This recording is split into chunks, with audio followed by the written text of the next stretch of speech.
Okay, hello. This again is Dr. Frank W. Jeffries, and I've been in the chiropractic profession. Graduated in 1995. It's 2005, 25 right now, and so I've been doing this for 30 years. And I noticed that there was a very disturbing occurrence that I could see in my practice, and I probably treated, I don't know, easily 1,000, probably as close to maybe as many as 5,000 people with this problem.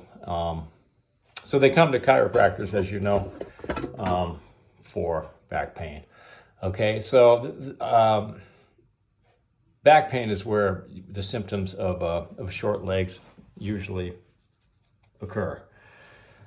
But it can occur almost anywhere. It could be shoulder pain, neck pain, knee pain, hip pain, even elbow pain. I mean, it could be pretty much anywhere, but a lot of times it's the SI, sacroiliac, okay? So I have like less than 10 minutes to do this video because I'm hoping to get this down. If it's more than 10 minutes, YouTube will block me, so they'll stop me. So that's why I'm doing these in short increments. So this is number 3. So really quick today. So obviously, this should be an easy thing to diagnose, right? You just take an A to P, anterior to posterior lumbopelvic film, and look at it and see if the femur head's low, right? We've talked about that. But the chiropractic profession almost refuses to look at that. It's been acknowledged years and years and years ago by Dr. Gonstead that if it's low, if the femur head's low on one side, then that means it's a short leg, okay? If the X-ray A to P film is taken correctly, okay? So Gonstead had this figured out about 50 years ago. So everybody should have been quickly diagnosed who has this, but they're not. So there's millions and millions and millions of people all over the country and all over the world with undiagnosed short legs, okay?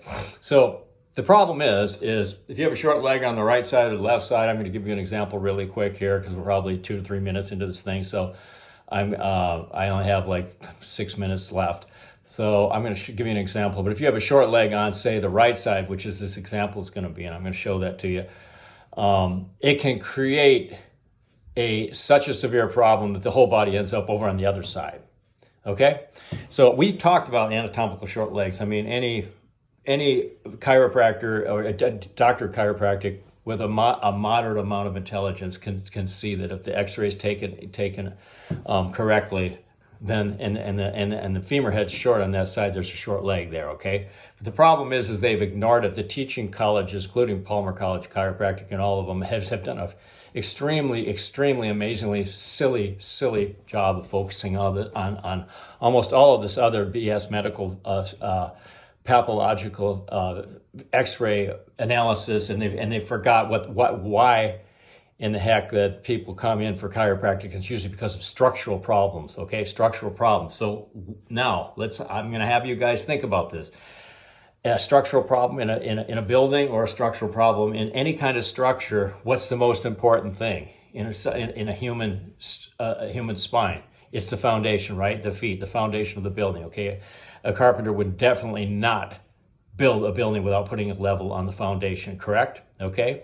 Would a 1/4 inch hurt the foundation of a building? Of course it would, okay? A 1/4 inch would be horrible, eventually be magnified. So a 1/4 inch, I mean, a lot of them are more on most of these people, but 1/4 inch is like super common, and the research says, and I've got all the research, and I've done 8-hour lectures on this. The research says that up to 1 out of 5 people with low back pain has a 1/4 inch short leg or more. Okay, so I'm going to show you I only have like 3 minutes left, or maybe 2 minutes. So I'm going to show you this one film, and then we'll go on to my video number 4 when I get a chance to do that down the road here, if I can get this one onto YouTube for you guys to watch for free.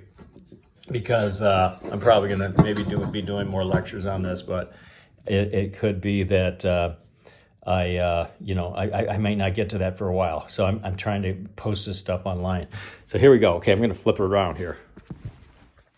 Right over here. Okay, let's look at this this gal. This gal's name was Jenny. She obviously, so here's her X-ray. You can see the short leg on the right. There's a femur head. See the femur head there? See that top line? That's level. See how low this one is? Okay, so she had a short leg on the right. So we're not talking about an anatomical short leg today. We're talking about a functional short leg, okay? If we're treating a functional short leg, okay? So by that I mean, we're not treating this. Why are we not treating that? Because you can't treat that right now. The whole body is gone over to the left. Do you see that? See how it's leaning to the left side? This is straight up and down. Right there, straight up and down. This is Jenny. This is her body. It's tilted that much to the left. So which side do I need to treat, doctors? Which side do I need to treat? And you can see, you have to start treating the long leg. Now, I treated Jenny's leg for about 7 years. I put a heel lift in the long leg for 7 years until I got her body. She was 50 years old, and she'd been walking around like this for, probably 40 years, okay? Like this. So it took me 7 years to get her body back on top of her pelvis, okay? So, and then we put as small as necessary heel lift in the short leg on the right. This one, it turned out it was 11 millimeters. So, and the symptoms get better, of course, all the time.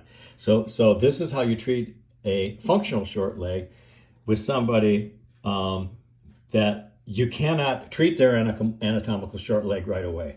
You can't do it right away. If you do it, they get worse. So you have to you have to get their body back over in the middle of the pelvis, and then you treat the short leg on the right side, okay, in this case. We're going to talk a lot more about this, but I wanted to get into that because it's really kind of a complete and absolute no-brainer, and the medical doctors never do this at all.